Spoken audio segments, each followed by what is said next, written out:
علیکم ورحمۃ اللہ وبرکاتہ۔ الحمد للہ وحدہ والصلاة والسلام علی من لا نبی بعدہ۔ دینی بھائی اور دوستو، تمام قسم کی حمد و ثنا، تعریف و توصیف اس اللہ رب العزت کے لیے جس نے ہم سبوں کو ایک بار پھر یہ موقع عنایت فرمایا ہے کہ ہم قرآن و حدیث کی باتوں کو سننے اور سمجھنے کے لیے آج یہاں پر حاضر ہوئے ہیں۔ آج کی اس میٹنگ میں ہم اللہ تبارک و تعالی کی توفیق سے ایک اہم موضوع پر کچھ باتیں آپ سے کرنا چاہیں گے۔ جیسا کہ آپ جانتے ہیں کہ اللہ رب العزت کی بے شمار نعمتیں ہمارے اوپر ہیں، اور اللہ تعالیٰ نے خود فرمایا ہے کہ اگر تم ہماری نعمتوں کو شمار کرنا چاہو تو شمار نہیں کر سکتے۔ انہی نعمتوں میں سے جو بہت ساری نعمتیں ہیں، ان میں سب سے عزیز نعمت جو اللہ تبارک و تعالیٰ کی ہے وہ نعمت ہے نعمت ایمان، ایمان کی نعمت۔ اور وہ ساری چیزیں جن کو اللہ تبارک و تعالیٰ سب سے زیادہ ناپسند کرتا ہے، جس سے اللہ تعالیٰ راضی نہیں ہوتا ہے، جس سے اللہ تبارک و تعالیٰ کا غضب اور اس کا غصہ انسان کے اوپر آتا ہے یا اس کے بندوں پر آتا ہے، وہ چیز ہے شرک اور کفر۔ تو اللہ رب العزت نے ہمیں سب سے عظیم نعمت جو نوازی ہے وہ ایمان کی نعمت ہے، لیکن ہمیں یہ سمجھنے کی ضرورت ہے کہ یہ ایمان کس طرح سے انسان اس میں پختہ ہو سکتا ہے، اس کے اندر مضبوطی آ سکتی ہے۔ صحیح بخاری کی ایک مشہور روایت ہے، نبی اکرم صلی اللہ علیہ وسلم نے اس کے بارے میں ارشاد فرمایا ہے، اور حضرت انس بن مالک رضی اللہ تعالی عنہ اس کے راوی فرماتے ہیں کہ نبی کریم صلی اللہ علیہ وسلم نے فرمایا، ثلاث من کن فیہ وجد حلاوت الایمان۔ تین خصلتیں، تین خوبیاں جس کے اندر ہوں گی وہ ایمان کی مٹھاس کو پالے گا، ایمان کی حلاوت کو پالے گا۔ تین خصلتوں کے بارے میں نبی کریم صلی اللہ علیہ وسلم نے تخصیص کی ہے کہ وہ شخص ایمان کی حلاوت کو پالے گا اور ایمان کی مٹھاس کو پالے گا۔ سب سے پہلی چیز ہم یہ بتلانے کی کوشش کریں گے کہ ایمان کی حلاوت، ایمان کی مٹھاس کا ہمیں اندازہ کیسے لگے گا کہ ایمان کی حلاوت کو ہم نے پا لیا، ایمان کی مٹھاس کو ہم نے پا لیا۔ کیا مطلب ہے ایمان کی حلاوت کا؟ اس کا مفہوم کیا ہے؟ ایمان کی حلاوت یہ سمجھ لیجئے کہ جب انسان کا دل، ایک آدمی کا دل، مرد ہو یا عورت ہو، پڑھا لکھا ہو یا ان پڑھ ہو، مالدار ہو یا غریب ہو، کوئی بھی ہو، اگر اللہ تبارک و تعالیٰ کی طاعت میں اس کا دل لگنے لگے، اللہ تعالیٰ کے حکم کی فرما برداری میں اس کا دل لگنے لگے، اللہ تبارک و تعالیٰ نے اور اس کے رسول صلی اللہ علیہ وسلم نے جن چیزوں پر چلنے کا حکم دیا ہے اس میں اس کو لذت محسوس ہونے لگے، اس میں اس کو دلچسپی بڑھ جائے، اور وہ چیزیں جن سے اللہ اور اس کے رسول صلی اللہ علیہ وسلم نے منع فرمایا ہے ان سے اس کو نفرت ہو جائے۔ کوئی بھی چیز ہو، چھوٹی چیز ہو، بڑی چیز ہو، قولی ہو، فعلی ہو، انفرادی ہو، اجتماعی، کوئی بھی چیز ہو، کسی بھی ناحیے سے آنے والی ہو، جن سے اللہ اور اس کے رسول نے منع کیا ہے، اگر ان سے اس کے اندر نفرت پیدا ہو جاتی ہے، ایک طرف جو طاعات ہیں جس پر چلنا ہے اس کے اندر اس سے محبت اور لذت محسوس ہونے لگے، محبت بڑھ جائے، دلچسپی بڑھ جائے، اور جن چیزوں سے منع کیا گیا ہے ان سے نفرت، یہ سمجھ لیجئے اس شخص نے ایمان کی مٹھاس کو، حلاوت کو پا لیا ہے۔ ہمیں دور جانے کی ضرورت نہیں ہے، ہر شخص اپنا اپنا اندازہ لگا سکتا ہے۔ ایک شخص کی ظہر کی نماز چھوٹ گئی، اس کو کوئی فکر نہیں ہے، دوسرا شخص ٹائم نکل رہا ہے، وہ پریشان ہے کہ ٹائم نکل رہا ہے، کس وقت کیسے میں اس نماز کو ادا کر لوں۔ یہ ہے فرق دونوں میں کہ کتنی کتنی لذت محسوس کر رہا ہے، کتنی دلچسپی اس کی بڑھ رہی ہے اس چیز سے۔ لہٰذا اللہ کے رسول صلی اللہ علیہ وسلم نے فرمایا ثلاث من کن فیہ وجد حلاوت الایمان، کہ جس کے اندر تین خوبیاں، تین خصلتیں ہوں گی، تین ادائیں ہوں گی، وہ ایمان کی مٹھاس کو پالے گا۔ اور مٹھاس کا مطلب یہی ہے کہ امر بالمعروف اور نہی عن المنکر پر وہ عمل پیرا ہو جائے۔ جن چیزوں کے کرنے کا حکم دیا گیا ہے اس میں وہ کراہیت سے نہیں بلکہ محبت سے، دلچسپی سے عمل پیرا ہو جائے، اور جن چیزوں سے منع کیا گیا ہے محبت سے ان کو چھوڑنے پر راضی ہو جائے، چاہے اس کے نفس کا معاملہ ہو، چاہے اس کی تجارت کا معاملہ ہو، چاہے لین دین کا معاملہ ہو، چاہے شادی بیاہ کا معاملہ ہو۔ جن چیزوں سے منع کیا گیا ہے بالکل رضا مندی کے ساتھ، چونکہ اللہ اور اس کے رسول صلی اللہ علیہ وسلم نے منع فرمایا ہے، اس لیے ہمیں اس کو چھوڑ دینا چاہیے۔ لہٰذا آپ صلی اللہ علیہ وسلم نے فرمایا کہ ایمان کی مٹھاس کو پانے والا وہ شخص ہے جس کے اندر تین خوبیاں ہوں گی، جس کے اندر تین خصلتیں ہوں گی۔ پہلی خصلت، پہلی خوبی، اللہ کے رسول صلی اللہ علیہ وسلم نے فرمایا ان یکون اللہ ورسولہ احب الیہ مما سواہما۔ کیا فرمایا صلی اللہ علیہ وسلم نے؟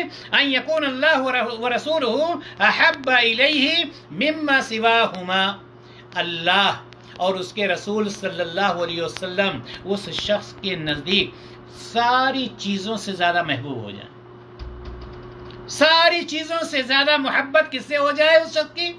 اللہ اور اس کے رسول صلی اللہ علیہ وسلم سے۔ اللہ رب العزت سے محبت سب سے زیادہ ہو جائے، اللہ کے رسول صلی اللہ علیہ وسلم سے محبت سب سے زیادہ ہو جائے، آخر کیوں؟ وجہ کیا ہے؟ آپ یہ جانتے ہیں، ایک مسلمان کا یہ عقیدہ ہے کہ زمین اور آسمان میں جو کچھ بھی ہے، جتنی چیزیں بھی ہیں، سب کو پیدا کرنے والی ذات کون ہے؟ اللہ تعالیٰ کی ہے۔ روزی دینے والی ذات کون سی ہے؟ اللہ تعالیٰ کی ہے۔ ماں کے پیٹ میں بچوں کو غذا دینے والی ذات کون سی ہے؟ اللہ تعالیٰ کی ہے۔ شفاوات دینے والی ذات کون سی ہے؟ اللہ تعالیٰ کی۔ جب ساری چیزوں کا مالک، ہر چیز پر قدرت رکھنے والا، زمین اور آسمان کی بادشاہت ایک ذات کی ہے اور وہ ہے اللہ رب العزت کے ساتھ، ہم یہ جانتے ہیں کہ اللہ تعالیٰ نے ہمیں پیدا کیا ہے، اور پیدا کرنے کے بعد اگر وہ اپنا رحم ہم پر نہ ڈالتا تو جس طرح سے ہم آج بیٹھ کر کے دنیا کے گوشے گوشے میں آن لائن یہ کلاس لے رہے ہیں، ہم یہ کلاس نہیں لے پاتے، یقیناً ہم یہ کلاس نہیں لے پاتے، ہماری یہ کلاس نہیں چل پاتی۔ لیکن یہ چیز کس نے دی؟ اللہ تبارک و تعالیٰ نے دی۔ اللہ تبارک و تعالیٰ کی توفیق سے، اس کی رحمت سے ہم دنیا میں چل پھر رہے ہیں، کام کر رہے ہیں، زندگی گزار رہے ہیں، اور اچھے سے ہماری زندگی گزر رہی۔ تو جب اللہ تعالیٰ ہی خالق و مالک ہے، اللہ تعالیٰ ہی رازق ہے، اللہ تعالیٰ ہی اولاد دینے والا ہے، اللہ تعالیٰ ہی مشکل کشا ہے، وہی حاجتوں کو پوری کرنے والا ہے، لہٰذا سب سے زیادہ محبت بھی ہماری اسی سے ہونی چاہیے، کسی اور سے ہماری اتنی زیادہ محبت نہیں ہونی چاہیے۔ اسی طرح سے رسول اللہ صلی اللہ علیہ وسلم سے محبت، اللہ کے بعد سب سے زیادہ محبت کس سے؟ اللہ کے رسول صلی اللہ علیہ وسلم سے ہو۔ آپ کو یاد ہوگا، آپ نے پڑھا ہوگا یا سنا ہوگا وہ حدیث جس میں عمر بن خطاب رضی اللہ تعالی عنہ نے کہا تھا کہ اللہ کے رسول صلی اللہ علیہ وسلم، میں اپنے نفس کو چھوڑ کر سب سے زیادہ محبت آپ سے کرتا ہوں۔ لمبی حدیث ہے، اور آپ صلی اللہ علیہ وسلم نے کیا فرمایا تھا؟ اے عمر بن خطاب، لا یؤمن احدکم حتی اکون احب الیہ من والدہ وولدہ والناس اجمعین۔ لا یؤمن احدکم، تم میں سے کسی کا ایمان مکمل ہو ہی نہیں سکتا، اور تو ساری چیزیں آپ چھوڑ دیجئے، ایمان مکمل نہیں ہو سکتا جب تک میں اس کے نزدیک حتی اکون احب الیہ من والدہ وولدہ والناس اجمعین، جب تک میں اس کے نزدیک اس کے والد، اس کے ماں باپ، اس کی اولاد اور ساری چیزوں سے زیادہ محبوب نہ ہو جاؤں۔ تو جب نبی کریم صلی اللہ علیہ وسلم کی یہ حدیث، اور آپ صلی اللہ علیہ وسلم افضل الانبیاء خاتم النبیین، آپ صلی اللہ علیہ وسلم کی شریعت پر ہمیں چلنے کا حکم، لہٰذا ہماری محبت بھی اللہ کے بعد سب سے زیادہ جس سے ہوگی نبی اکرم صلی اللہ علیہ وسلم سے ہوگی۔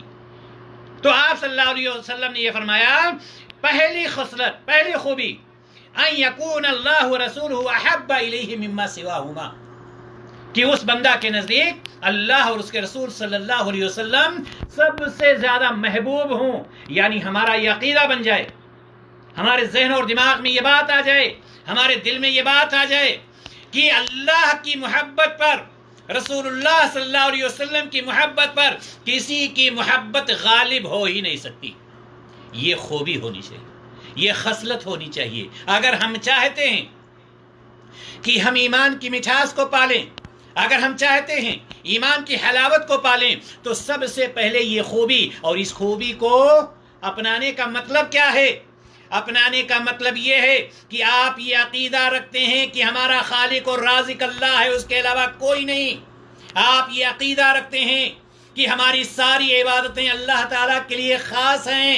آپ یہ عقیدہ رکھتے ہیں کہ جس طرح سے ہماری ساری عبادتیں اللہ تعالیٰ کے لیے خاص ہیں، اسی طرح سے ہماری ساری عبادتوں کا طریقہ جناب محمد رسول اللہ صلی اللہ علیہ وسلم کا طریقہ ہوگا، کوئی اور طریقہ نہیں ہوگا۔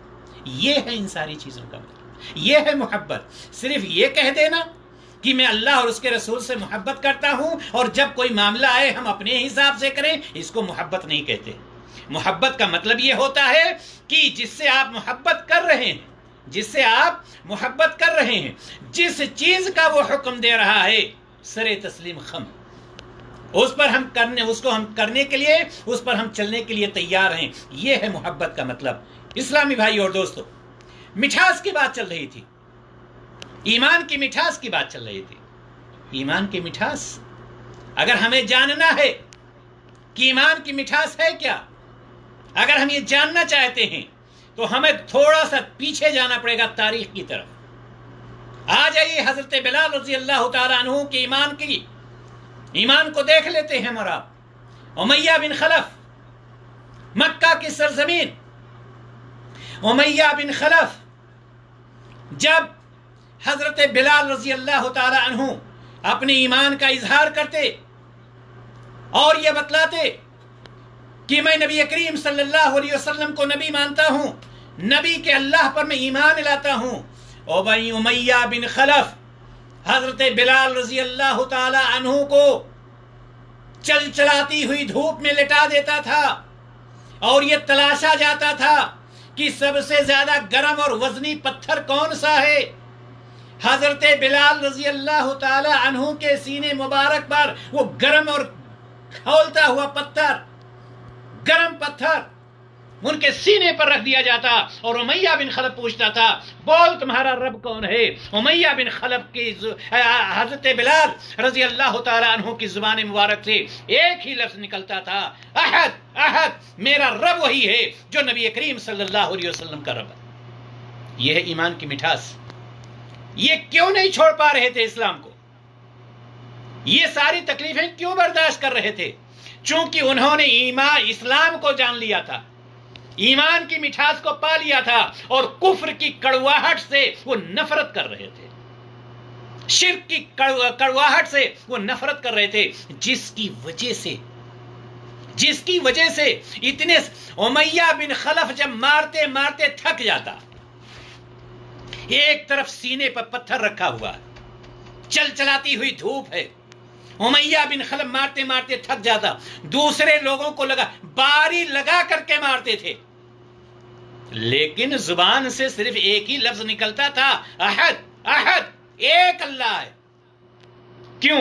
اس لیے کہ انہوں نے ایمان کی مٹھاس کو پا لیا تھا، ایمان کی حلاوت کو پا لیا۔ اور یہی نہیں، آئیے حضرت سمیہ رضی اللہ تعالی عنہا کو ہم دیکھتے ہیں، عمار کی ماں یاسر رضی اللہ تعالی عنہا کی وائف بیوی، کیا ہوا تھا؟ پورا خاندان جنتی، عمار، یاسر، ان کے عمار کی والدہ یعنی عمار کے ماں باپ، سب اس طرح سے حضرت سمیہ رضی اللہ تعالی عنہا کو یہی ابو جہل ستاتا تھا، پریشان کرتا تھا، جس کی کوئی امتحان تاریخ آپ الٹ کر کے دیکھ۔ لیکن میں بتلانا یہ چاہتا ہوں کہ یہ ایمان کی مٹھاس تھی، یہ ایمان کی مٹھاس تھی کہ حضرت سمیہ کو جس بری طرح سے ابو جہل نے سزا دیا تھا اور ان کو شہید کیا تھا، زبان سے ادا نہیں کیا جا سکتا، زبان سے ادا نہیں کیا جا سکتا کہ کون سی نوعیت تھی، کس نوعیت میں ان کو شہید کیا تھا۔ لیکن قربان جائیے مائی سمیہ رضی اللہ تعالی عنہا پر کہ ان کی زبان مبارک سے صرف ایک ہی کلمہ نکلتا تھا، نعرے توحید کا کلمہ نکلتا تھا، اور ابو جہل بار بار کہتا تھا اب تو مان جائے گی، اب تو ہمارے خداؤں پر ایمان لائے گی، اور یہ لوگ ہنستے تھے۔ لیکن سمیہ رضی اللہ تعالی عنہا یا عمار رضی اللہ تعالی عنہ جو ان کے بیٹے تھے، یا یاسر رضی اللہ تعالی عنہ جو ان کے شوہر تھے، کسی کے پیر میں لفظ تک نہیں آیا، چونکہ انہوں نے ایمان کی مٹھاس کو پا لیا تھا۔ یہ ہے ایمان کی مٹھاس۔ یہاں سے آپ کو ایمان کی مٹھاس کا پتہ چلے گا کہ ایمان کی مٹھاس کہتے کس کو، ایمان کی حلاوت کہتے کس کو۔ محترم حضرات و خواتین، میں آپ کو یہ بتلا رہا تھا کہ نبی کریم صلی اللہ علیہ وسلم نے فرمایا کہ جس کے اندر 3 خصلتیں ہوں گی وہ ایمان کی مٹھاس کو پالے گا۔ پہلی خصلت، پہلی خوبی، خصلت یعنی خوبی، پہلی صفت کہ جس کے اندر اللہ اور اس کے رسول صلی اللہ علیہ وسلم کی سب سے زیادہ محبت۔ دوسری خوبی، آپ صلی اللہ علیہ وسلم نے ارشاد فرمایا وَأَن يُحِبَّ الْمَرْءَ لَا يُحِبُّهُ إِلَّا لِلَّهِ۔ دوسری خوبی یہ ہونی چاہیے انسان کے اندر۔ مطلب کیا ہے؟ جس آدمی سے بھی محبت ہو، آپ کسی سے بھی رشتہ بڑھائیں، آپ کسی سے بھی دوستی کریں، آپ کسی سے بھی تعلقات بڑھائیں، یہاں دیکھنا یہ ہے کہ یہ آپ کے تعلقات ہیں کس لیے، یہ آپ کی محبت ہے کس لیے، یہ آپ کی دوستی ہے کس لیے۔ میرے بھائی اور دوستو، میں یہ آپ کو بتلانا چاہتا ہوں کہ جیسا کہ میں نے پہلی خوبی آپ کو بتلائی کہ اللہ اور اس کے رسول صلی اللہ علیہ وسلم سے سب سے زیادہ محبت ہو، یہ بعد میں جو دونوں خوبیاں آ رہی ہیں انہی سے متعلق ہیں، اور یہ بہت بڑا امتحان ہے، یہ بہت بڑا امتحان ہے ہمارے نفس کا۔ ہم خود امتحان میں پڑ گئے ہیں اپنے نفس کے کہ ہم یہ دیکھیں کہ ہم فلاں سے محبت تو کر رہے ہیں، لیکن یہ ہماری محبت ہے کس لیے؟ ہم بار بار فلاں کو فون کر رہے ہیں، یہ ہمارا فون کرنا ہے کس لیے؟ ہم بار بار فلاں کی زیارت کر رہے ہیں، یہ ہماری زیارت کا مقصد کیا ہے؟ ہم لین دین کر رہے ہیں، لین دین کا مقصد کیا؟ یہ ساری چیزیں امتحان کی گھڑی ہے۔ اور یاد رکھیے گا ان اللہ علیم بذات الصدور، اللہ تعالی ہمارے دل کے بھید کو ہم سے زیادہ جانتا ہے۔ ہم یہ نہ سمجھیں کہ ظاہری طور پر ہم ایسا کر لیں گے اور باطنی طور پر ایسا رہے گا، یہ سوچنے کی ہم کوشش ہی نہیں کریں گے۔ اللہ تعالی ہمارے دل کے بھید کو جانتا ہے، لہذا جب ہم کسی سے محبت کرتے ہیں تو ہمارے سامنے یہ چیز ہونی چاہیے کہ ہماری یہ محبت ہے کیسی، کہیں دنیا کے مفاد کے لیے تو نہیں ہے۔ ہم یہ دوستی جو بڑھا رہے ہیں یہ دنیا کے فائدے کے لیے تو نہیں ہے۔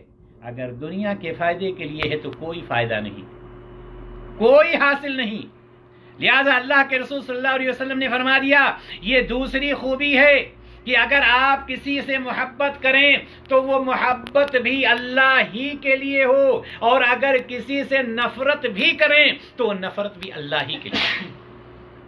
اگر کسی سے آپ کا رشتہ ٹوٹ جاتا ہے اور وہ رشتہ اللہ اور اس کے رسول صلی اللہ علیہ وسلم یا شریعت اسلامیہ، تو اس میں کوئی کراہیت نہیں، کوئی کراہیت نہیں۔ لیکن اگر ہم رشتہ دنیا کے لیے توڑ رہے ہیں یا رشتہ دنیا کے لیے قائم کر رہے ہیں تو شریعت نے اس کو نہیں پسند کیا ہے. آپ کے اندر وہ خوبی نہیں آ رہی ہے جس خوبی کا یہاں پر ذکر ہو رہا ہے. تیسری خوبی اور آخری خوبی، اللہ کے رسول صلی اللہ علیہ وسلم نے فرمایا وَأَن يَكْرَهَ أَن يَعُودَ فِي الْكُفْرِ كَمَا يَكْرَهُ أَن يُقْذَفَ فِي النَّارِ. بخاری کی روایت. اللہ کے رسول صلی اللہ علیہ وسلم نے فرمایا وَأَن يَكْرَهَ أَن يَعُودَ فِي الْكُفْرِ، کفر میں جانے سے ایسے ہی کراہیت محسوس کرے. کفر میں جانے سے ایسے ہی کراہیت محسوس کرے جس طرح سے آگ میں جانے سے کراہیت محسوس کرتا ہے دنیا کا کوئی شخص جو اپنے ہاتھ میں آگ کو لے کر کہے مجھے یہ پسند ہے؟ ہے کوئی ایسا شخص جو کہے کہ میں جہنم میں جانے کے لیے تیار ہوں؟ آپ کیا ایک کافر سے اگر آپ پوچھیں، ایک کافر بھی آپ سے یہی کہے گا ہم نرک میں نہیں جانا چاہتے ہیں، ہم سورگ میں جانا چاہتے ہیں. وہ کافر جو اللہ تعالیٰ کی ذات کو مانتا ہی نہیں، اللہ تعالیٰ کی ذات ہی کا انکار کرتا ہے، وہ کافر بھی کہتا ہے کہ ہمیں سورگ چاہیے، ہمیں نرک نہیں چاہیے. اور ایک مسلم جو اللہ پر ایمان لاتا ہے، رسول اللہ صلی اللہ علیہ وسلم پر ایمان لاتا ہے، وہ کبھی یہ پسند کرے گا کہ ہم جہنم میں جائیں؟ تو اللہ کے رسول صلی اللہ علیہ وسلم نے فرمایا کہ وہ شخص ایمان کے بعد کفر میں جانے سے ایسے ہی کراہیت محسوس کرے جس طرح سے آگ میں جانے سے کراہیت محسوس کرتا ہے. لیکن محترم حضرات و خواتین، یہاں پر سوچنے کی بات یہ ہے کہ بعد کی یہ دو صورتیں جو میں نے بیان کی، دو خوبیاں جو بیان کی ہیں، جیسا کہ میں نے آپ کے بتلایا کہ یہ امتحان ہے اللہ تبارک و تعالیٰ کا کہ ایک شخص جب کسی سے محبت کرنے لگتا ہے تو کیوں کرتا ہے اس کو سوچنا ہے، اور اگر وہ کفر میں جانے سے جانا نہیں پسند کرتا ہے تو کیوں. یہ ساری چیزیں اس کے سامنے ہوتی ہیں. لہذا آپ اس بات کو یاد رکھیے گا کہ پھل میں مٹھاس کب آتا ہے؟ جب وہ پک جاتا ہے. صحیح ہے نہیں صحیح؟ دیکھیں، آپ ایک باغ لگاتے ہیں، باغ میں اگر ببول کا پیڑ لگا دیں تو کیا آپ یہ امید لگائیں گے کہ اس میں ہمیں پھل ملے گا؟ ظاہر سی بات ہے ببول میں کانٹے ہی کانٹے ملیں گے. لیکن اگر آپ آم کا پیڑ لگاتے ہیں، انار کا پیڑ لگاتے ہیں تو آپ اس سے امید لگائیں گے. تو پہلی بات تو ہمیں آم کا انار کا پیڑ لگانا ہے، اور وہ ایمان کا پھل ہے کیا چیز؟ ایمان کا پھل ہے عمل. ایمان کا پھل کیا چیز ہے؟ عمل ہے. ایمان کا پھل کیا ہے؟ وہ ایمان کا پھل عمل ہے. اور جب آپ نے ایمان کے پھل کو جان لیا کہ وہ عمل ہے تو یہ پھل یاد رکھیے گا، یہ عمل، ایمان کا پھل کیا ہے؟ عمل ہے. اور یہ عمل کی پختگی کب ہوتی ہے؟ پھل جیسا کہ میں نے آپ کو بتلایا کہ پھل جب تک پک نہیں جاتا ہے اس میں مٹھاس نہیں آتی ہے. آپ نے عمل کیا، مثال کے طور پر آپ روزہ رکھ رہے ہیں، آپ حج کر رہے ہیں، آپ زکوٰۃ دے رہے ہیں، لیکن وہ سنت کے مطابق نہیں ہے، تو کیا وہ عمل آپ کا قابل قبول ہوگا اللہ تعالیٰ کے نزدیک؟ قطعاً نہیں. یعنی یہ عمل کی پختگی کس سے ہوگی؟ عمل کی پختگی ہوگی اتباع سنت سے. عمل کی پختگی ہوگی قرآن و حدیث پر عمل کرنے سے. یعنی وہ عمل جو شرک و بدعات سے، ریاکاری سے، عیاری اور مکاری سے خالی ہو، اس عمل کی اللہ تبارک و تعالیٰ کو ضرورت ہے. لہذا یاد رکھیے گا، ایمان کی مٹھاس کی بات ہو رہی ہے کہ ایمان کی مٹھاس کو پانے کے لیے 3 خصلتوں کی ضرورت ہے. اور یاد رکھیے گا ایمان کا پھل ہمارا عمل ہے، اور عمل کی پختگی، یہ آخری چیز، عمل کی پختگی اتباع کتاب و سنت ہے. ایمان کا پھل کیا ہے؟ عمل. یعنی سب سے پہلے ہم عمل صحیح اختیار کریں کہ ہمیں کون سا، اور جب اس عمل کو ہم نے اختیار کر لیا تو وہ عمل ہمارا کتاب و سنت کے مطابق ہونا چاہیے، اور ہمارے اندر شرک و بدعات، خرافات، یہ ساری چیزیں نہیں ہونی چاہیے. اگر یہ ساری چیزیں پائی جاتی ہیں تو یقیناً انشاءاللہ تعالی ہم ایمان کی مٹھاس کو پانے والے بنیں گے. اور جیسا کہ میں نے پہلے بتلایا کہ ایمان کی مٹھاس ایمان کی مٹھاس جب آپ کے اندر آ جائے گی اور کفر کی کڑواہٹ کو آپ سمجھ لیں گے تو ایمان اسلام سے آپ محبت کرنے لگیں گے اور کفر سے آپ نفرت کرنے لگیں گے، چونکہ کفر میں کڑواہٹ ہے، شرک میں کڑواہٹ ہے، اسلام میں مٹھاس ہے، ایمان میں مٹھاس ہے۔ اور اسی لیے آپ صلی اللہ علیہ وسلم نے فرمایا کہ جس کے اندر 3 خصلتیں پائی جائیں گی، 3 خوبیاں پائی جائیں گی، وہ ایمان کی مٹھاس کو پالے گا۔ اللہ تعالیٰ سے ہم دعا کرتے ہیں الہ العالمین ہم سب کو ایمان کی مٹھاس پانے والا بنائے اور ہمیں اپنے پیارے رسول جناب محمد رسول اللہ صلی اللہ علیہ وسلم کے بتائے ہوئے طریقے کے مطابق زندگی گزارنے کی توفیق عطا فرمائے اور ہمیں شرک و بدعات سے، خرافات سے، ان ساری چیزوں سے محفوظ رکھے۔ وآخر دعوانا ان الحمد للہ رب العالمین۔ السلام علیکم ورحمۃ اللہ وبرکاتہ۔